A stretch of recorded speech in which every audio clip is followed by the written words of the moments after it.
Good morning, boys and girls. It's nice to be with you again. Well, as you can see, I've got some friends along. These guys, this is, Snake. Very unoriginal name, I know. But they were kind of missing out, and this is Stripey. Again, another very unoriginal name. These guys live on one of the chairs in our house. And they thought, well, the bears are all in the news. What about us? And sure enough, you walk around the neighborhood and there's more than just bears out there. So anyway, Snake and Stripey wanted to come along and say good morning to you.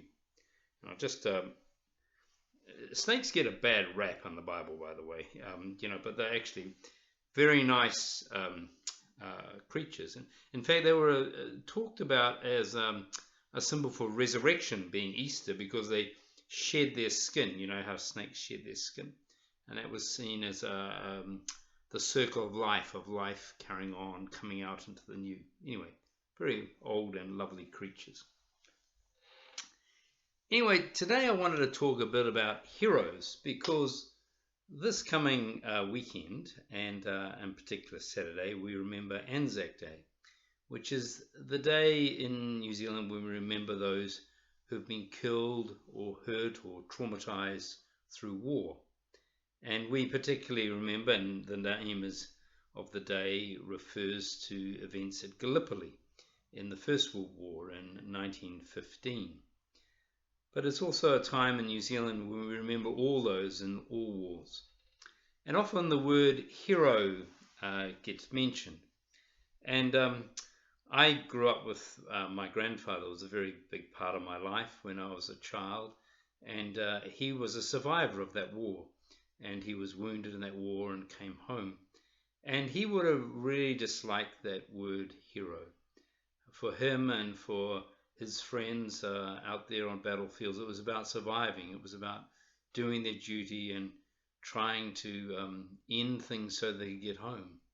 And the real heroism was actually coping with coming home and coping with life, carrying on living a loving, fulfilled life after a traumatic event like a war.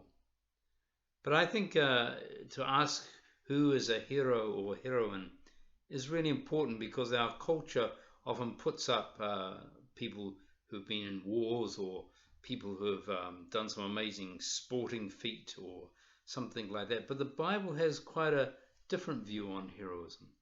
And you might remember the story of the Good Samaritan, where this man, his Samaritan culture, people didn't like Samaritans, but he stopped and he helped someone of a totally different culture, and he helped that person. So his heroism was overcoming that block of culture and race and stepping across that divide and helping. And time and again we see people who are, through kindness and compassion, step across the divides and help people. And they're the ones that I think of as heroes.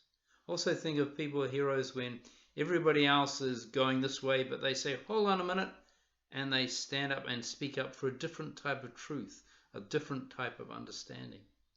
And I see those people as heroines and heroes too.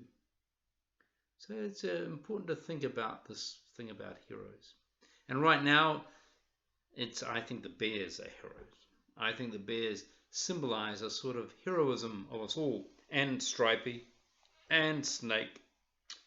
These guys are heroes. They're encouraging us to be in solidarity with one another, to encourage one another, to be in this time of lockdown and level 4 and level 3 together. So blessings to you all, and have a lovely week. See you later, guys. Bye.